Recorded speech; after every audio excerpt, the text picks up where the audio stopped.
अस्सलाम वालेकुम सामीन। 20 ज़िलहिज्जा और 27 जून है। ख़बर का उन्वान है, वज़ीर-ए-आज़म नरेंद्र मोदी ने आज के सदर जमहूरिया के पार्लियामेंट में किए खिताब की तारीफ़ की। इस खबर को आज कई मीडिया घरानों ने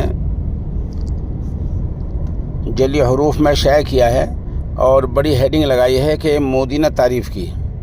दरअसल ये लोग ये भूल रहे हैं कि सदर जमहूरिया जो भी खिताब करेंगी पार्लियामेंट में इस तरह से, वो सरकार का ही तैयार किया हुआ होता है।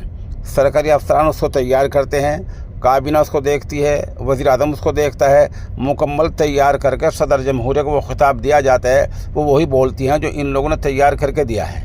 ये अपने बयान की अब तारीफ़ कर रहे हैं, सोच रहे हैं कि आवाम को पता नहीं है।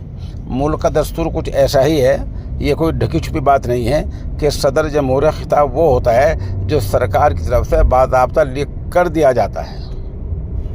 और मीडिया घरानों ने हेडिंग लगाई है कि मोदी जी ने तारीफ़ की, तो ख़ुद लिख लिया है, ख़ुद बयान लिख के दे दिया है, ख़ुद ही तारीफ़ कर ली है। सदर जमहूरिया वही कुछ कहेंगी जो उनको सरकार ने लिख कर दिया है।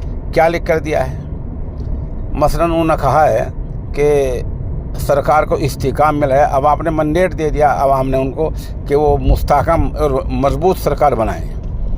दूसरे ये लिख कर दिया है कि कश्मीर के लोगों ने वोटिंग में बड़ी तादाद में हिस्सा लिया है। तीसरों ने लिख कर दिया है कि EVM की बहुत तारीफ़ की है। इस तरह की बातें सदर जमहूरिया खिताब में हैं और इसके अलावा और कुछ नहीं है।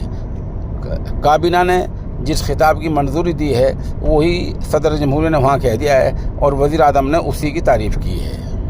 ने इस सिलसिले में एक मुकम्मल ख़बर भी अपलोड की है जो हमारे ऑनलाइन अखबार dastakdaily.com पर है, जहां सदर जमहूरिया का बयान तफसील तौर पर उर्दू में, हिंदी और अंग्रेज़ी तीनों ज़ुबानों में है।